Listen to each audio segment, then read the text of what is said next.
Would you look at that? Seems our little human has finally decided to join the world of the living again. Did you find your strength again, dearie? It must have been quite an eventful night for you after all. Tell me, does your leg still feel sore? Surely it must hurt. Or perhaps you're more concerned with your neck? A bit of bruising is always to be expected. Besides the puncture marks, of course. I recommend you get used to that feeling. Though, humans never had a reputation for a practically high pain tolerance. Perhaps I ought to be a bit more considerate of how fragile your kind's bodies are. And your minds on top of that. I wouldn't be surprised if you felt a bit disoriented, considering you've been unconscious for quite a while. Oh, please. There's no need to be scared. I don't bite without reason. I wouldn't say no to another sip of your blood, of course. But it would be no fun to overdo it when we've just started. I'd rather save some of the anticipation, the excitement. Don't you agree that there's a certain magic in having to wait? It makes the experience so much more enjoyable. Imagine a child on Christmas Eve who simply can't wait to finally open its presents. All the wrapping paper, colorful bows, the warm lights. As tempting as it may be to tear the paper right off then and there, it is much more rewarding to wait for the right time. Much the same is true for me right now. Except unlike some children, I'd hate to break my new toy so soon. After all, I consider you to be a rare gem, dearie. Not only did you find your way onto my territory, into my trap, you also taste heavenly. The delicate flavor complements each other so perfectly, like an expensive wine. I consider it a sin to waste even a drop of your blood, let alone your life. Trust me. You have no idea how delicious you taste to me after I had to feed on animals for such a long time. It must have been close to 100 years since I last had a mouthful of blood as rich and flavorful as your own.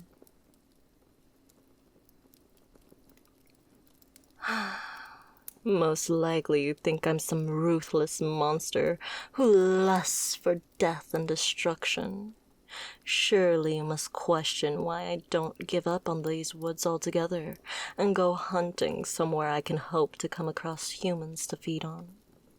You mortals are so pragmatic like that.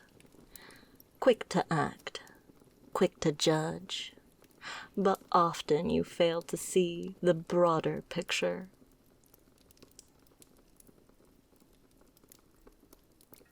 I certainly don't seek your approval, little human. But if I expect you to behave and comply with my rules, I'd at least like to make an attempt to show you my perspective. Why I live the way I do. I've been isolated here for such a long amount of time. I have little knowledge about the state of the world out there.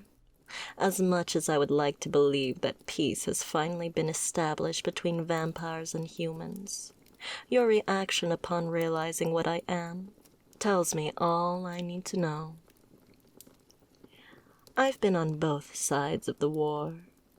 I know the injustice and the cruelty out there. Believe me, dear, it's not just vampires who can commit horrific acts. It's all of us.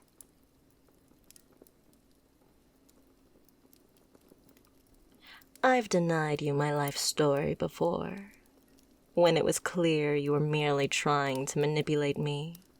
But there is a time and a place for reminiscing, and I believe it'll help you understand that I'm no monster. Perhaps it'll ease your nerves a bit to know about your captor, make you less prone to rash decisions and disobedience.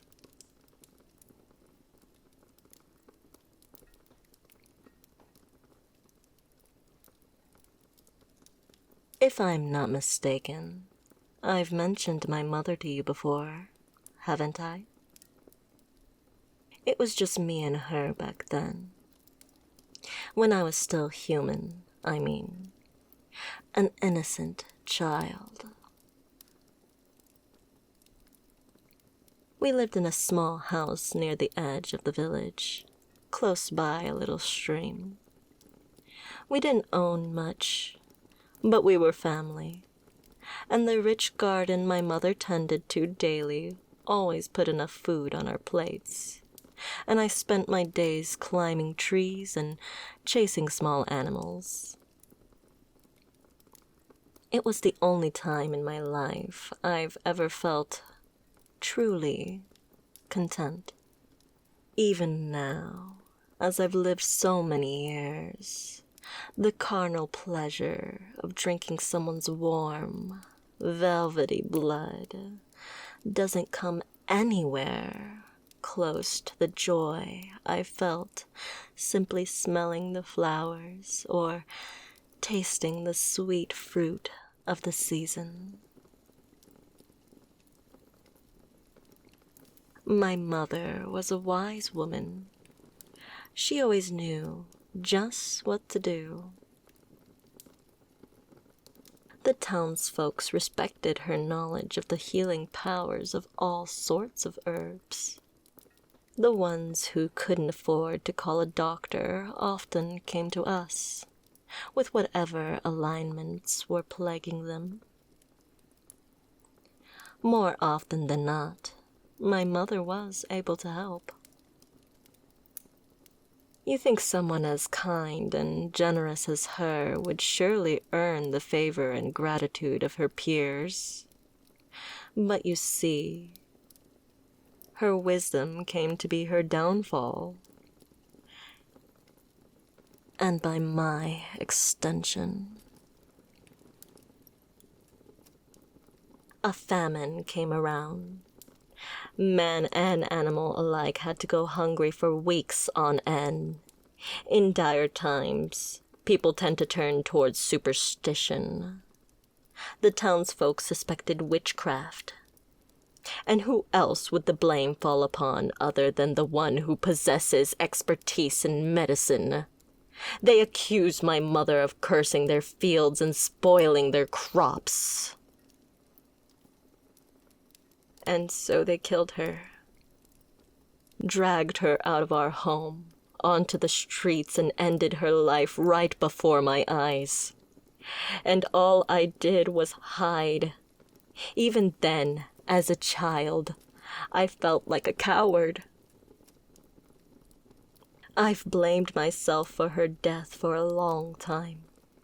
Told myself if I couldn't have saved her, I at least should have died that day as well. But obviously it never came to that. For better or for worse, I haven't yet decided.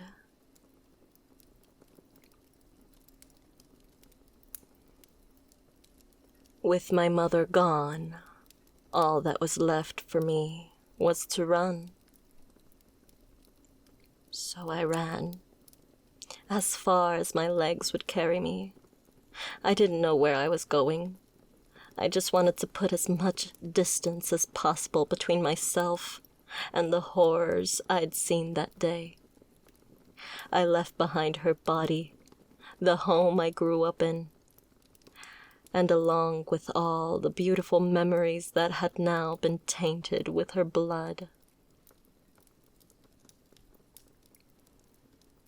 I don't remember how long I must have traveled for, but eventually I came across a town.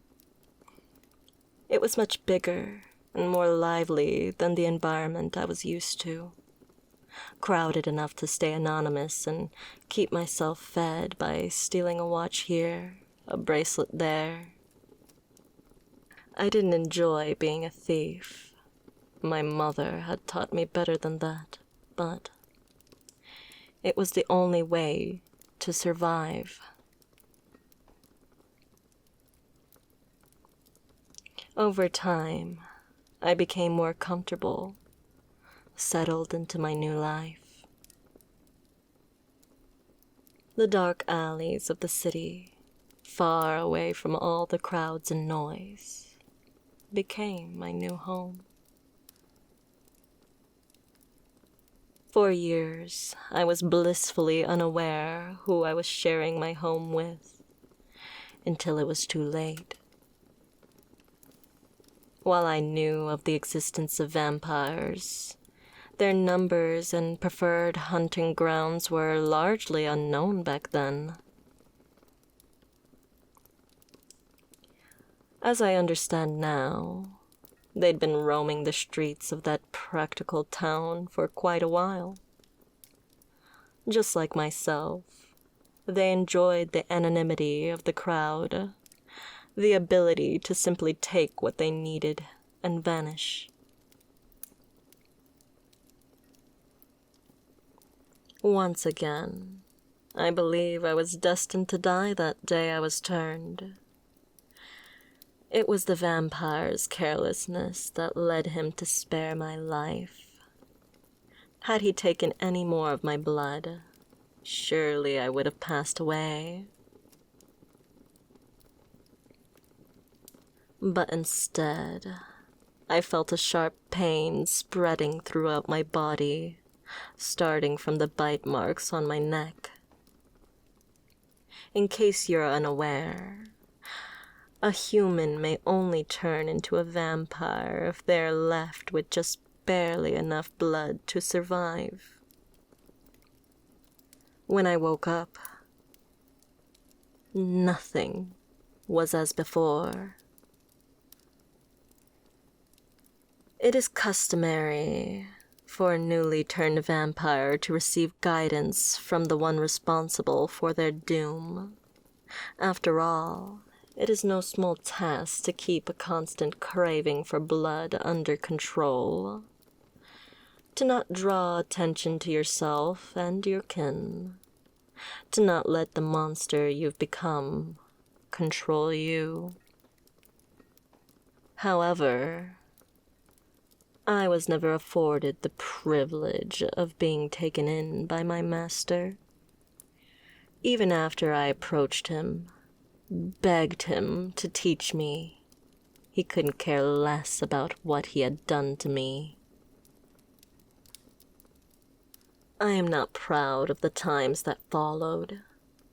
I lost control over my hunger, gave in to any little craving, took the lives of so many innocent people.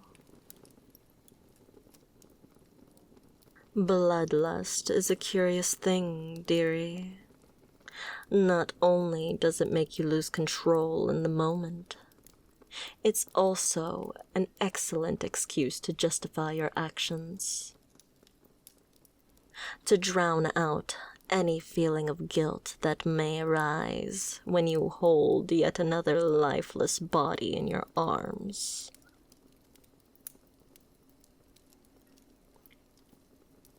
I lived like that for a long time, taking the lives and never looking back, leaving a trail of blood wherever I went.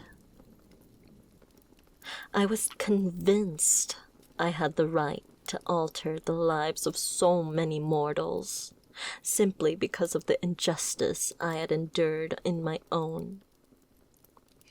As I know now, I was gravely mistaken. Surely you must wonder what could have possibly changed me. What could have possibly convinced a bloodthirsty monster to live deep inside the forest, almost as dangerous as itself?